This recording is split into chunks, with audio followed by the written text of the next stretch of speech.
Broadcasting from occupied territories or the flea media, it's the Reality Dysfunction Podcast, a space where a diverse group of brown folk from across the nation explore the political experiences and social future of our Chicano Latino community.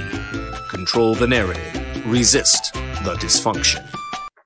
Buenos días. Les habla Alicia Perez. I'm with Mexicanos 2070. I'd like to welcome you to our December webinar. And we're here with a distinguished panel of journalists and activists.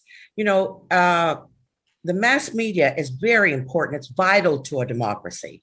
And we need to know as a community, the Latinos, what is going on. And a lot of times, the best resource for that is our own people. We have a lot of very good and investigative reporters and distinguished journalists. So we're here today to talk to them y para platicar a ver their perspective on things. And I'd like to now turn it over to Elena Herrada from Detroit. And we have people from all over the country, and out of the country also. So please let us know where you're from when you introduce yourself. Gracias. Okay, thank you. I'm going to start with Maria Martin. Thank you. And I just want to say, es un súper gran placer de estar aquí con todos ustedes. I was just reading people's bios and just really, really impressed by all the work that you've all done for our comunidad. My name is Maria Martin, and I am a public radio journalist. I've been a public radio journalist for at least 4 decades. I started off at the first Latino-owned and operated public radio station. That was KBBF in Santa Rosa, California, in 1975. And so then from there, it's worked at many stations, many projects, National Public Radio. I began the program that became NPR's Latino USA and is now Latino USA owned and operated by the Futuro Group in New York. It's been on the air for almost 30 years now. About 15 years ago, I came to Central America to work on an independent project because I thought that people needed to understand the reality of Central America and Central Americans and why there were so many Central Americans in the United States. And so I came here to produce a project called Después de las Guerras, Central America After the Wars. You can hear it at www.afterthewars.org. And then since then, I've stayed. I, for many years, wasn't able to get public radio or even sometimes even Latino USA interested in the stories from Central America. So I began to train journalists to do other things. And so I've trained probably really thousands of journalists in Guatemala, in Nicaragua, in Bolivia, in other places. And then 6 years ago, when President Trump was elected, I knew that migration would be a big theme. And I thought that I needed to return to my work as a journalist. And so I did, and I report for NPR. And I have a book about my work in Latin America called Crossing Borders, Building Bridges, A Journalist's Heart in Latin America. And my publisher, Dr. Josie Mendez Negrete of Conocimientos Press in San Antonio would kill me if I didn't plug the book here. So that's who I am. And as I said, it's an honor to be here with all of you. Thank you. Well, it's an amazing introduction. Our other guest is Dr. Jose Flores from Grand Rapids, Michigan. Welcome, and thank you very much for inviting me to be part of this media forum. I'm very honored to be part of the group. and very impressed by certainly all of my colleagues who are joined here in the Zoom conference. I'm a retired educator, both a teacher and a central office administrator for the Grand Rapids Public Schools. I currently serve in my second term on the School Board of Education, having been elected to this body to continue to make an impact on education for all children, but certainly through the lens of a Chicano Hispanic community activist that believes in bilingual education and certainly a multicultural focus in providing curriculum that is appropriate to helping our children be successful in this society and in this country that we call home. So I've been very active in developing community action agencies such as the Hispanic Center of Western Michigan, and then the Hispanic Festival that we celebrate here every year that encompasses all of the various groups of the Hispanic umbrella. We certainly interchange the titles, if you will, of Hispanic, Indo-Hispano, Chicano, Latino, Latinx, or whatever we want to call ourselves. I really believe that as a media person, and having been a journalist since 1981 in an actual publication that I direct, the Community Voice La Voz, which is Michigan's largest bilingual free publication circulated in the major cities where there are high concentrations of Hispanic Americans, that, as a media journalist, that I have a responsibility to educate, to politicize, and to involve our community in the day-to-day activities that make our country a responsive country for all of our needs and all of our children's needs. And so that's kind of my mantra. I'm here to serve. I'm here with purpose, and hopefully I can contribute to nuestro bienestar, right? To our well-being. Thank you. And we have Miguel Barrientos, who hails from Las Vegas, but is currently in Guadalajara. Guadalajara, okay. Just for a little while. We got to go back to work after this cold weather comes down. Primeramente, muy buenos días. Thank you very much for the opportunity. It's a great pleasure to get together with Latinos, Chicanos from different parts of the country and in Guatemala now. Involving a situation that we can see, we see loopholes that we can maybe try to fill to advance our raza to the next generation. And I admire the people who are on the forum here. It's all power here we have here. People are looking at today. My name is Miguel Barrientos. I was born in Brownsville, Texas. My father is from Matamoros, from Tamaulipas. We moved to California in 1964. I was still a little kid. And my father got involved with the Cesar Chavez Union, the UFW, back in the late 60s, early 70s. And my life has been very much involved around that when I was growing up, around going to the meetings. In those days, our meetings were at houses or at the churches. And it was great gatherings. And I would see how they would do things to advance our people. Because, for those of you the history about Cesar Chavez, the early fights where we didn't have water or restaurants up there at the work, quedarnos como animales. So that was part of a big change in those days. And it was the Chicano movement who made that happen in the fields with Cesar Chavez and all the workers and everybody else. So that generated a spirit in me to continue the struggle. When I went into school, I saw some issues. It was different. They didn't really like us. It was harder in that aspect because we didn't have the Chicanos or somebody in the front, opening more doors for us to move forward until the UFW started getting some strength. Then we were Chicanos that were related to farm workers were allowed to go to college with some grants, and opportunities grew. And out of that, we got doctors, lawyers, engineers, entrepreneurs. Salió una oportunidad buenísima in the 70s and 80s. In the 90s, we started slowing down, pareció, and in the 2000s, it was a whole different ball game. The Chicano movement was kind of like put on hold. We decided to go into the immigration issue. Our brothers, the immigrant brothers, were going through a lot of issues that we didn't like, that we could go on there and take care of. And that's been a 20-year fight. But during the 20-year fight, if you look at the national Latino organizations, a lot of them have focused on immigration. And so we took our agenda from the Chicano empowerment to fight for immigration. And they brought in National Council, they brought LULACs, they brought everybody in, and we put on hold our progress that we have doing very well in the 60s and 70s, with Chicanos were opening the doors in those days. So all of a sudden it stops. But ahora, the millenniums are in place, voter registration is growing. They got a lot of energy. These young kids are doing very well. Mi Familia Vota, Plan, the union organizers. I mean, these guys are fired up, and they're doing a lot of good things. Where I see the lack in the movement is that our media is lacking big time.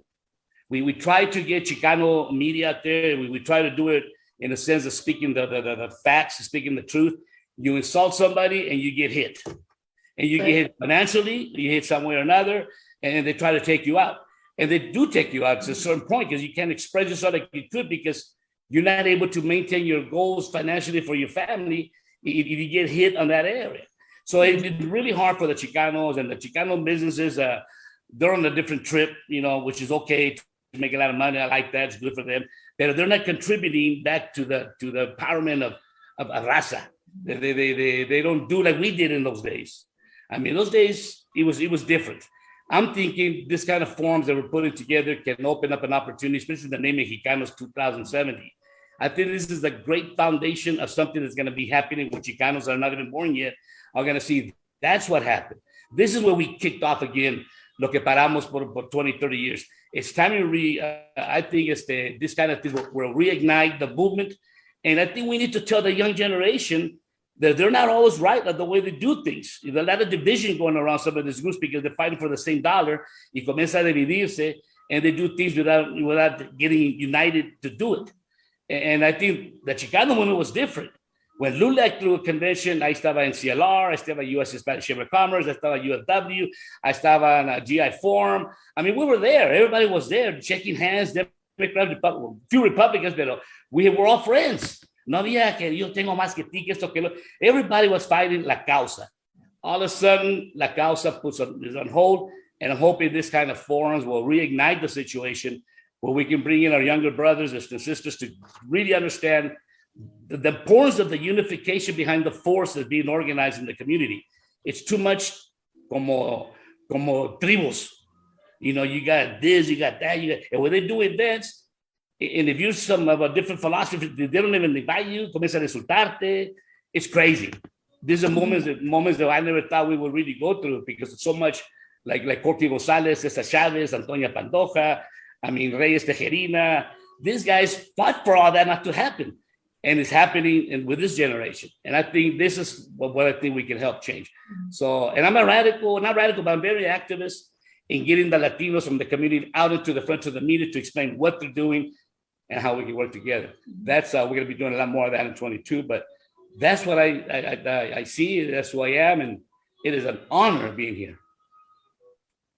That was a really excellent historic analysis of the movement too that you gave. I really appreciate that. And before we get into the issues and the questions, I just want to say that the other day, one of my own former a colleague actually who's in Chicano studies here in Detroit told me that because I said I need troops for helping out in the community and seriously need troops for things like reopening the branch library, basic things. I'm not talking about building a bronze statue or a museum, reopening the branch library that's here in the barrio where people would have to go to apply for jobs and do those things. Then the professor told me, Elena, we're in a different time now and you can't make students do anything they don't want to do. And they're very busy. So that was the answer that I got. So I really appreciate what you're saying. And hopefully we can also spark some imagination that goes beyond our young people just going to work for the nonprofits and not wanting to do anything once they get off of work. So I really appreciate that. So from that point, do we want to take some comments? That's Maria. I just had a question that came out of listening to all of you, Elena and Dr. Flores, and Miguel, I used to live in Las Vegas a long time ago in my late teens and early 20s, and just to see the what has happened in terms of Las Vegas and the Latino presence. So I won't say totally away from the US, but I have been based mostly in Central America for the last since I left Latino USA some 17 years ago. And so it's very exciting for me to hear what you're saying. Mm-hmm. And so let me pose a question to all of you, because you're so plugged in, and 2020 was supposed to be, the year of racial reckoning, right? And so we heard a lot about Black Lives Matter and the need for America to start looking at itself. And so I am wondering, from each of your perspectives, where do you see Latinos fitting or in this conversation? Have our voices been heard, do you think? I'll start with Dr. Flores. I'm certainly impressed with what Miguel Barrientos had to share about the history of Chicano involvement and La Causa and working with Cesar Chavez and La Huelga and all of the movements that we participated in throughout those decades of activism, and just reflecting on that. And one of the frustrations that I have had to deal with in I guess transferring leadership in our community from that level of activism and that level of confrontation on issues that are important to our raza and La Causa, to allowing the younger generations to come forth and make an impact. I've witnessed, and I think to my delight and to the delight of many of our people, that the young people have come forth in a more passive way, I think, have joined the chambers of commerce, have joined corporate entities, have become diversity officers, have worked their way into these systems, and are now, because of, I think, our actions of opening the door and paving the way to inclusion, now they are benefiting from that activism that we initiated during our generation. And I see a great amount of growth in opportunity, and I see the results of even students that I've had that have earned their doctorates or that have gone into vocations and built their businesses. I see the results, and I'm really, hopeful and optimistic that kind of involvement and progressive action that they're taking is helping to build a better community, and we're benefiting from that now. But I'm wondering if that kind of access by not the bulk of the Latino community, but a certain segment of the Latino community, right? If it has benefited everyone, if the Latino voices and the issues that are important to us in terms of, greater access to education and health statistics and lack of discrimination and understanding of the migrant experience, has that translated to a conversation in the mainstream media, in the media that is not only the community media, but that's my question to you, beyond what we have achieved and so many young people have achieved. I agree with you that the media has to be made responsible to promoting the positives of our movement and our people. The whole imagery that you see in our media today, from print media to electronic media and even those in social media, there has been a transformation within those entities. And I think it's because of our activism, and I think it's because we have not stood still and allowed these stereotypes to predominate the media. But if you look at the number of Hispanic Latinos that we now have in major mainstream media, that came about because of our activism. We have to look at that and say, you know what, there's a milestone. We as a community have to recognize milestones. When we can turn on CNN or MSNBC or CBS or NBC or even Fox News and find Latinos integrated into those major media groups, or into the New York Times or a Chicago Tribune or LA Times, and now see and read and hear representations and journalistic presentations about our people, and they're positive, that makes a big difference. That's a huge difference. I think we still have an advocacy role as Hispanic media people, and especially if you have, your radio station, you have your grassroots organizing and media outlets, that we still have a responsibility, and we should not give up. And because we're Chicano, I think we're Chicano till we die. We have to continue to advance equality issues as we see them and provide leadership, whether we're known as leaders or not, but provide leadership in looking into issues that affect us. Black Lives Matter, Hispanic Lives Matter, a number of groups that have advanced issues. We still have Cosecha locally pushing issues for immigration and immigration reform. Those continue to be relevant issues for us to continue to advocate on. And I think that, we have a responsibility to do that, but to do it also in a responsible way. We have to stand up against violence.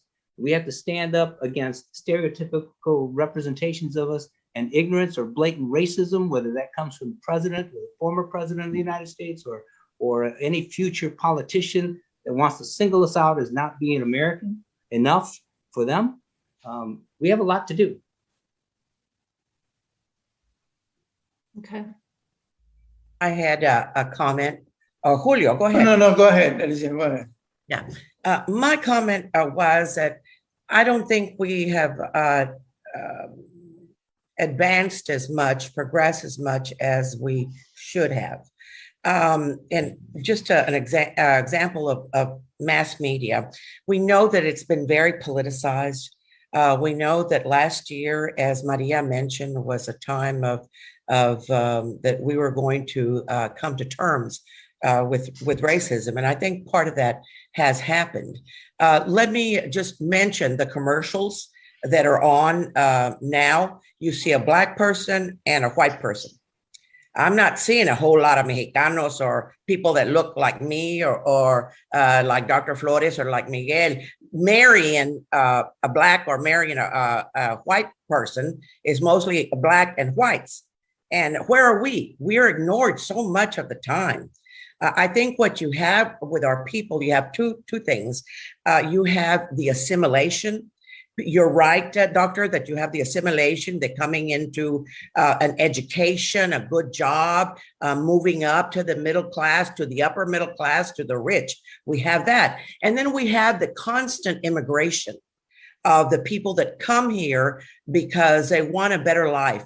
And a lot of times they suffer poverty, like I have, like maybe some of you have.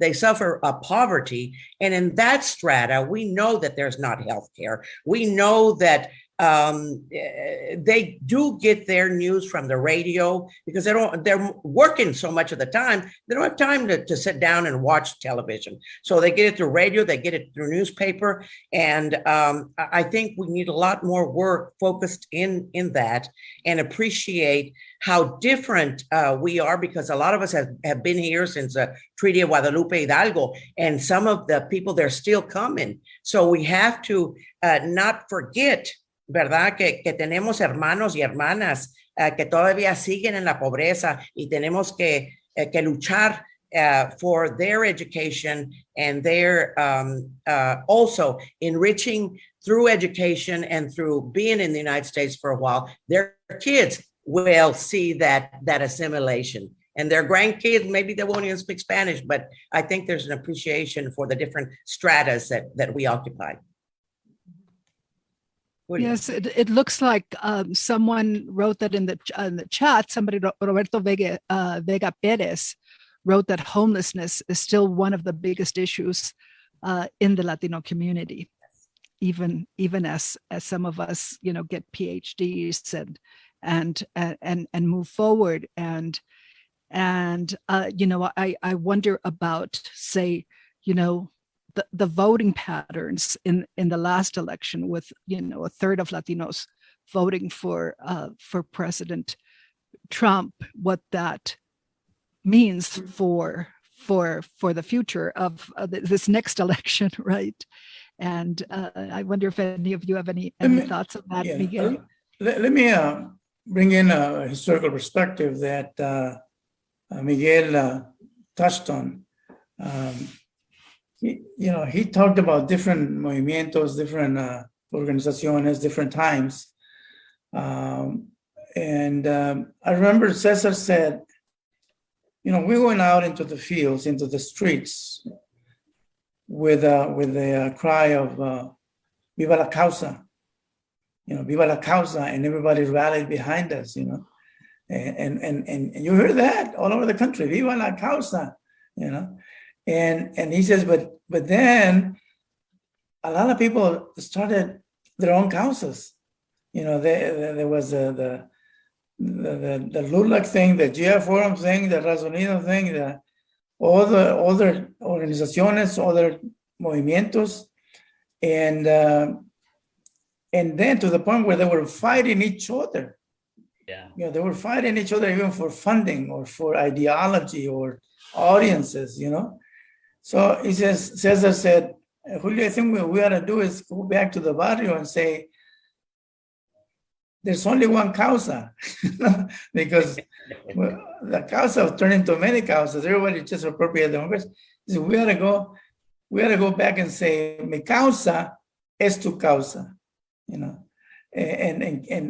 make it a movement more organized and unison, so we can address all the gamut of issues that we face. Homelessness, is a valid issue, just as valid as many other issues. The media representation, the police brutality, and all of those issues. So I think that historical perspective is important, and that leads to the question that Maria brought up. Why are we dividing the political spectrum? Why is it that many Mexicanos are voting for the Republicans, and let alone for somebody like Trump? And you see that in El Valle, who's predominantly Mexicano, who used to be predominantly Chicano, hardcore Chicano.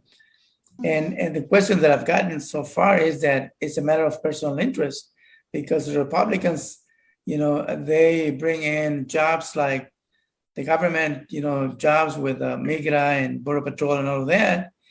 And as you come across the river, you'll see nothing but raza, checking you out, asking you for papers, which I think is an insult, Those days are us. And right, and the same with oil, the oil jobs. There's big paying jobs, and a lot of raza gravitates over that. So it's at that point becomes a family or a personal interest, and that's my take on that discussion. Elena, you said something. Miguel has a comment. Okay. I just wanted to add to what Julio mentions. With that, tu causa es mi causa, I think it's a great slogan, to be honest with you. I think that should be reignited. Mm-hmm. And if we bring that idea with tu causa es mi causa, understanding like there's the homeless issue, there's the education issue, there's a discrimination issue, maybe because whatever, we have plenty of that we can go after, especially on our education system. Our education system needs a lot of help. In Las Vegas, we're number 48 in the nation. Gives an idea what we're facing over here. But even though it's still getting better, tu causa es mi causa, you put them all together, but there's got to be a national agenda, a national leadership where we can politicalize it to make sure that the White House can hear us. Because the people we have in the White House, for example, we'll talk about immigration. You got a Cubano on the Democrat, Menendez. You got a Cubana on the Republican side, which is Salazar. And they don't even talk to each other. And they're supposed to be handling this problem for us. And the ones that are suffering are the Mexicanos. we leave it in the hands of other people that don't really care about what we're trying to do because our voices are not heard. And back to Maria's question about is it our generation of kids right now? Are they really understand? Are they going to be part of this? Are they part of it? It's like they got a 9-to-5 job. We had a 24/7. We worked on Sundays after church. 5 o'clock hits, you can't reach mi familia Bota no more. Right. You can't reach Voto Latino. You can't reach none of these people. All these millennials have a whole different thing. They are 8-to-5 salary people y no tienen la causa. And if we can generate la causa, to 2070, I think Cesar Chavez will support us from upstairs, and he would bring something to. We need a magnet. We don't have that magnet. We had it in the Chicano movement. Se hablaba Corky, ahí estaban. Se hablaba César, estaban. Se hablaba whatever, Raúl Seguirre with National Council La Raza, which now it has a new name. They were there. In aquel tiempo, the farm workers were the big issue because we were building our population through immigration. La Raza was coming over. Became a causa. And then we went after education. And we got Latinos into education. Now we got Latinos with PhDs. Look at Dr. Flores. I mean, this is exciting what happened when we did in the Chicano movement. To reignite it, falta una salsa picante. And I think it's tu causa es mi causa. It's a beautiful concept. If we can just put it across. And remember, in those days, we didn't have internet. We had flyers. Right. And some Chicano newspapers were very effective in those days. Mm-hmm. And that was our communication. Now with the internet, Zoom, we can have a meeting across the country without traveling and still get our points across. So I think we should take advantage of, and one of the things, Maria, you mentioned, I think that the mainstream media totally discriminates against Chicanos and Latinos, mostly because they don't give us the airtime. We don't have a Latino on the front saying, hey, man, this is really what's going on in East LA, this is going on in Chicago, this is going on over there in Miami. No, we don't have that. We had one guy, I forgot his name, era un puertorriqueño on CNN, un güero. Boom, they took him out and he started doing good stuff, didn't last. So we don't have a voice in the media. And Univision and Telemundo have done más o menos, but they're isolated in a certain market and they don't invite the Chicanos really. It's all about basically their little deal. It's better than nothing. But I think that's where we need to advance the Chicano media, or the Chicanos, they're looking at to 2070. The foundation should be how do we handle the media to attract our message to the other generations? And it's so easy nowadays because all the technology available. So do we want to participate for the future to set a new ground, not rule, but a new ground foundation to the year 2070? I think we need to start with un concepto, like we had como Cesar Chavez, la causa in those days. I mean, everywhere you go, we even have buttons la causa. Everybody was, it was it. And what was la causa? Como dice Julio, it was education, it was farm workers, it was everything. Mm-hmm. I think that's a great idea, Julio. And hopefully we can find a way how to put it together. There's a lot of young entrepreneurs who are doing media now. I mean, somebody has can lead something. And little by little, I'm not going to say it's going to happen overnight, but I tell you, in 2 or 3 years, we have ourselves a Chicano network. Yeah. If we start down. And once we get a network, you watch CNN put Chicanos on that seat. You watch Fox stop talking about Latinos like they do now. We can change it, but we got to get into the system so we can, para que nos oigan. They're not. We got to be together. We got to be together. And that's why, exactly. So that I agree with you that mi causa es tu causa is a wonderful lemma.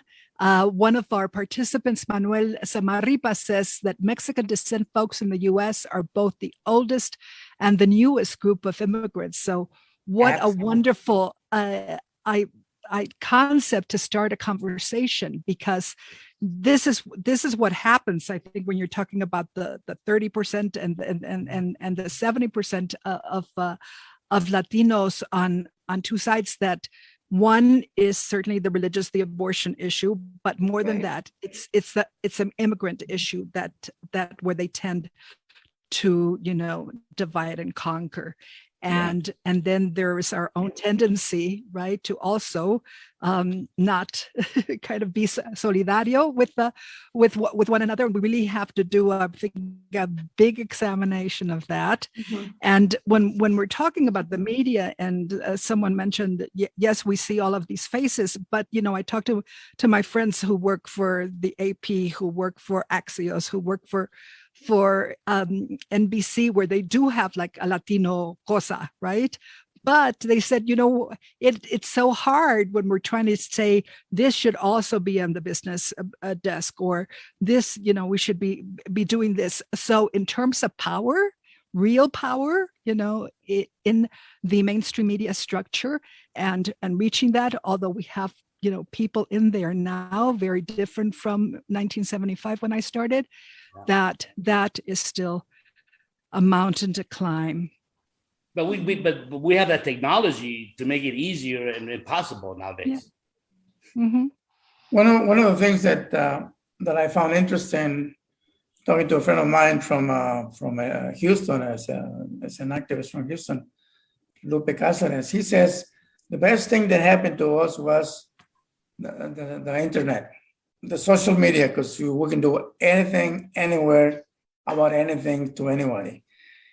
But we've seen the drawbacks of social media. I mean, it's extremely out of control, and it's difficult to unravel or understand what the message is or where is it going to. And he says, well, that is each of us responsibility.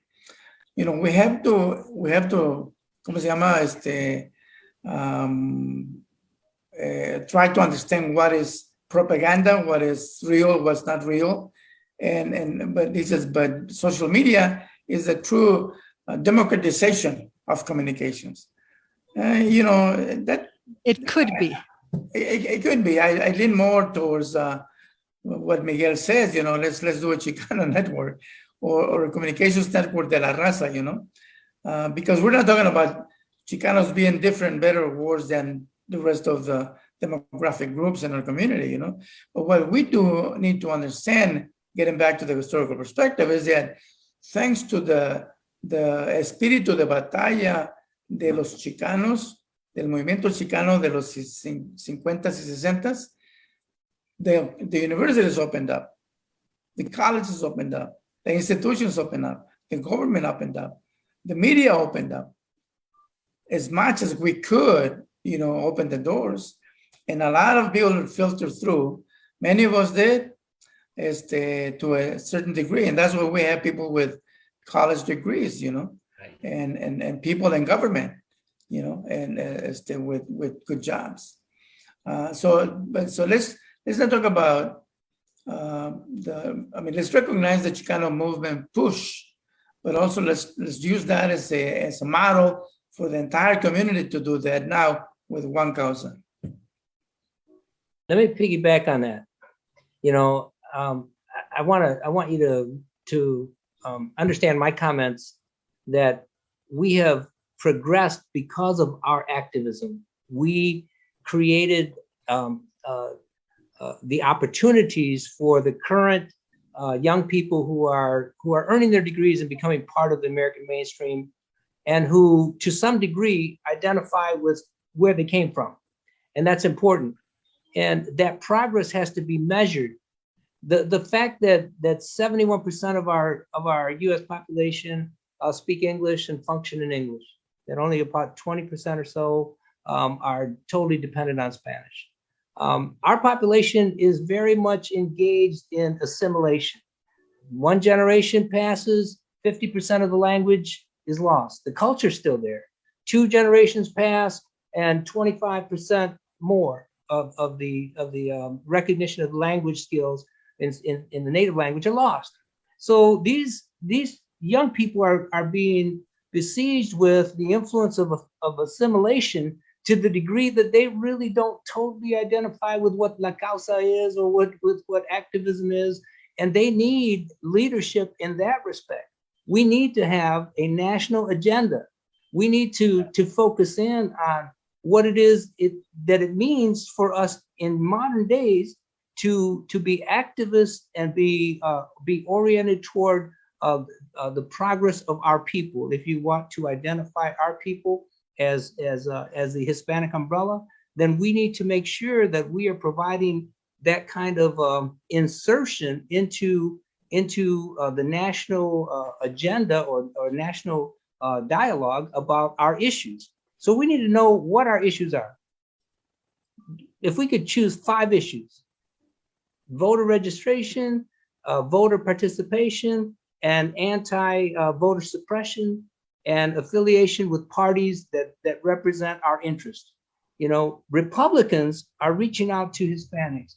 Democrats are reaching out to Hispanics, but none of them are spending big money with our media, with indigenous, Chicano, Hispanic, Latino media. They're not spending the money with us. Yeah. And so somehow we have to forge out a living in this imbalance of the lack of resources and our wantingness to advance these issues without offending people.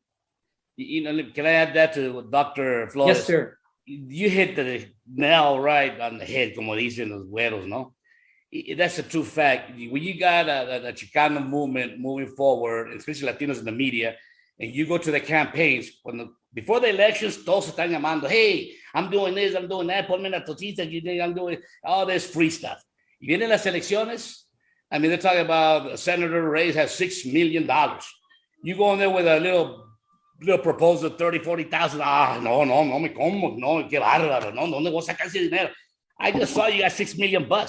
The problem we see there, carnal, is that the Chicanos or Latinos, whatever you call them, they're inside those campaigns. They don't have what it takes to make that move.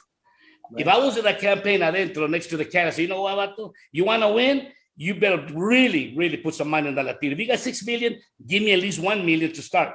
A ver qué vamos a hacer. We'll increase voter registration. We'll do everything like the good old days. Pero no quieren. Si no les pagas ahora, nobody has to go work. Like, no, we didn't get paid to be volunteer.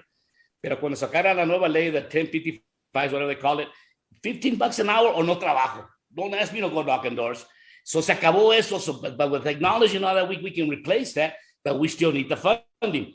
And the campaigns are not doing it because los mismos Latinos who are inside are blocking us from getting some of that real money. Look at the Latinos in the Republican Party in Washington. I mean, $1 no sueltan a los Chicanos, a los Latinos de Las Vegas. Not $1. You have to talk about Latinos, que esto, que el otro. Put your money where your mouth is. Let's build the empowerment. You want Latinos to go to the party? Give me an agenda. Give me a platform that we can deal with, and let's go after it. But give me some money to go make it work. That's what they don't do. But it goes back to the national agenda. We need to figure out, somebody's got to go knock on those doors. See, mira, ¿quieres el voto latino? Móchate. Or get out of my way. We'll find another candidate that we can work with. If somebody can do that, eventually the national, tenemos allá the national leader, they don't have it. I mean, ya me lo probaron por muchos años. 20 years gone by, they ain't doing nothing in Washington. National Council La Raza, with all due respect to the beautiful organization que comenzó Raúl Izaguirre and the Southwest Grupo, I mean, there's not there no more. The board members are not there no more. They're all like ribbon cutters now. Y diles que una revolución, oh, I'm sorry, Coca-Cola will get mad. No me metas en eso. Entonces, ¿dónde está la causa? This is what we need, carnal. You're hitting it right. You're absolutely right. We can change it. We do have Latinos who are millionaires. We got to knock on their door. ¿Sabes qué? Móchate, carnal. You got what you're at because we helped you 30 years ago. Now it's time to get the next generation going. We can do it if we just have the right agenda, the right group to make it work. Porque los que están ahorita is depressing, to be honest with you. And we talk about numbers sometimes, you know, and supposedly Texas, the majority of the population right now is Mexicanos. You know, according to census figures, you know, we're the majority in Texas now. But I had to go back to not quantity is important, but quality is more important. You know. Yeah, Julio, if I can, I'm just reminded of something that the late Willie Velasquez says, that it wasn't so important to have a Latino in office or in this position, et cetera. It's what kind of Latinos. Thank He you. would say, what kind of Mexicanos are we electing? Because and so it's not just numbers, it's not just quantity, como dice Julio, it's quality. Yeah. It's quality. I spent many years in the Midwest, and people used to talk about, look at California, look at Colorado, look at Texas, ahí está la raza, ahí está la gente. But then you go to Texas, and there isn't really much going on in some parts of Texas or California. What's your experience, Alicia, being from Austin? Well, from Austin, we have a very healthy and what they call us leftist radicals, pero pues, we're almost communists and this and that. They're the ones that are like that. They're the ones that are authoritarian, not us. So we have a very healthy Latino community in Austin. Todos nos conocemos mucho, and like I said, there is people that have been here for generations, Tejanos, desde antes that it was part of the United States, and then we also have the immigrants. So we have a mix, and I think that. Not letting people forget, especially those that are very comfortable, that at one time they were at the bottom of the totem pole too, and it takes generations almost to grow up. But I think we need to include them, porque pues como dice Miguel, también son de los que tienen la lana. And they need to give back to the community. And we need to require not only the Democrats and the Republicans, both. The Republican Party, I don't know, right now it's kind of lost. But certainly the Democrats, not to forget us. And we need to, 22 and 24, very important years for us and for our rights as Americans. And so we are going to need to have a big push to register and to get the vote out next year, so that we maintain the House and maybe we can win the Senate, and then the year after, para que no nos regresen a ese loco de Trump. I have a question for Alicia. Sorry. Do you want to go first, Miguel? No, go ahead. I just had a quick question for Alicia, since she's from Austin, and there's a young woman, Latina public radio person, Joy Diaz, and she's running for governor with no backing from either party. She says, why do Latinos have to wait to get tapped here? I have something to say. I think I have something to contribute. I want to go for it. I wonder what you thought about that, Alicia. I think that that's courageous of her, porque no hay, no, ahorita no, ni en el Democrat Party, ni en el Republican Party, we don't have the representation. In the Republican Party, we have el hijo del gobernador de Bush. We have him here. And, but he's totally assimilated, and for as bad as Trump was to his family, I don't see a whole lot of Latino en él, un orgullo, ¿verdad? Que tiene, no parece, porque he's treated Trump very, very well. And so for me, that's not a good sign. And on the Democrats, we also don't have the representation that we would like. So I think that Ms. Diaz doing that at least shows that we're alive and well, that there is someone that is willing to go to the forefront. It's like Miguel said, en un tiempo tuvimos a Reyes Tijerina, tuvimos a César Chávez, tuvimos a Jorge González, tuvimos a Willy Velázquez, tuvimos a Ramsey Muñiz, tuvimos a muchos en esa temporada. So we have to, again, go out and look who's going to be the next generation of Reyes Tijerina. Unos muy radicales, otros más como Dr. Hector Garcia, more, American, but you need that radical piece of it, because I don't think that Martin Luther King could have gotten as far if it had not been for Malcolm X. Right. It has to be a little bit of that, to bring people more to the middle. And we need that in our community. The issue of community, is so important because everybody has their own definition. But let me just say in public that Chicanos do not discriminate. Chicanos have an open door. Chicanos work with all Latinos, all raza, all the issues of ¿cómo se llama? Inequality. And a good example is Elena in Detroit, because Elena, she's a pure hardcore Chicana, pero she works with a lot of people from Central America, mucha raza yo trabajé con ella y teníamos una organización para inmigrantes de América Central. You want to talk about that, Elena? Yeah, Centro Obrero, that it got started right after the big march of 2006. Has that produced any power in El Barrio, Elena? Well, it actually doesn't exist in brick and mortar anymore, but a lot of the people got deported or left because you couldn't make a living here. It got real bad here. And if you didn't have any way of supporting yourself, people went somewhere else. I spent a lot of time over the years. Centro Obrero became more Central Americans than Mexicans. And Mexicans fared a lot better than Central Americans. They were a lot less poor, a lot less needy, oppressed by ICE and everybody else. Central Americans were really under siege, and many of them have returned and some have come back. And so actually, because of social media, we can keep up with people now.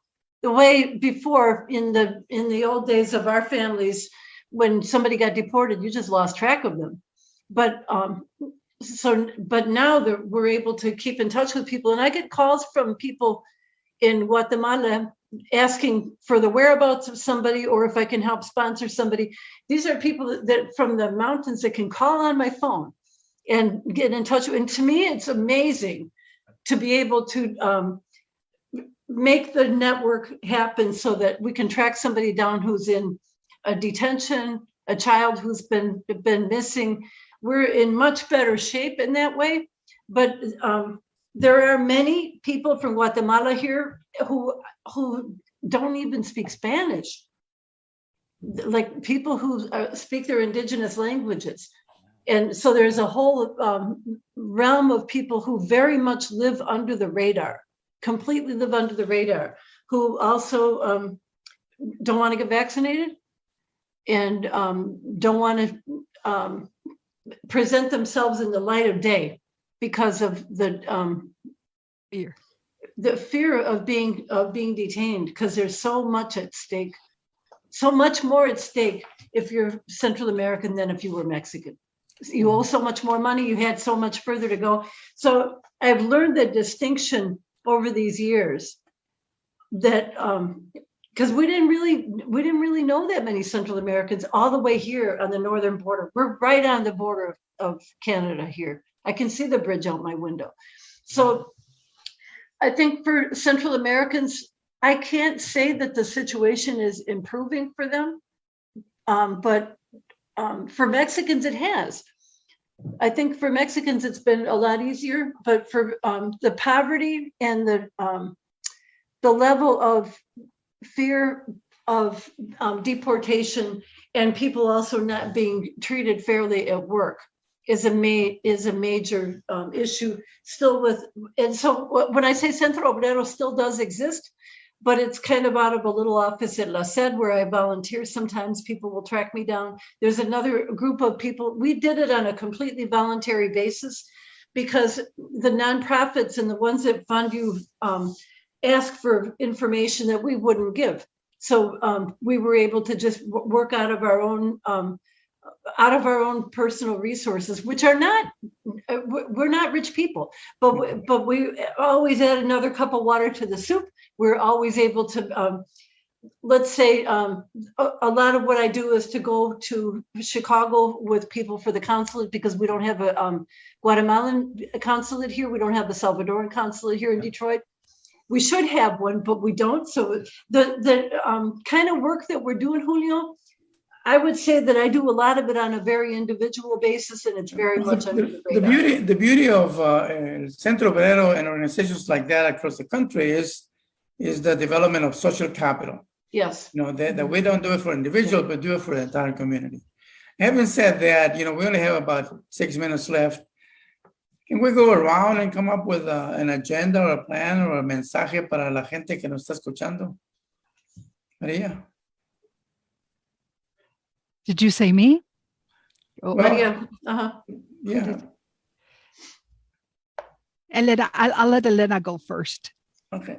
you know, I think that we, like the Chicano studies professor told me, we're in a different time now. We're definitely in a different moment politically, and there's layers and layers of people that come every decade who have different experiences, who come from different places in the global South. So we don't have a monolithic political agenda. Yeah. There's a whole bunch of Mexicans, Chicanos, Mexicanos, Latinx, whatever you want to call them, that voted for Trump because they were told to from the pulpit. This is something that has to be addressed. Like, you're gonna go to hell if you're not willing to send your neighbor to hell. Basically, this is what we're hearing. So I know that there's a lot of discussion around this in the community, but it's a real thing. The Catholic Church still has a thumb on the community. That's one thing. The other thing, and then there's the Pentecostals who don't vote at all because they're warned against voting. So religion is the bane of our existence in political life in order to be able to advance. So I think coming up with a political, we should put out a call. We should definitely, and I saw that somebody on the chat said, let's have a symposium. We should put out a call at the moment that we can meet face to face in real life. Maybe it is someplace in the Midwest. Maybe we'll have some way of addressing and seeing each other, because I do think that part of it is not being able to actually touch each other. Yeah. We got a couple of minutes left. So who's next? I know, but I would recommend that we put out some kind of a communication so that we can talk to each other, because I didn't even know there was anybody running for governor in Texas. So something like that, you know, raise it up and put out a call and see how far we can get. Starting now. I want to give my minute before we all have to go. I agree with everybody. Dr. Flores, I think you're right about the idea about a national agenda. Mm-hmm. Comenzar otra vez de nuevo. I think we have the facilities to do it. We have the internet on our side. And I think there's a lot of money out there available también. We just got to figure out how to get it to make it work.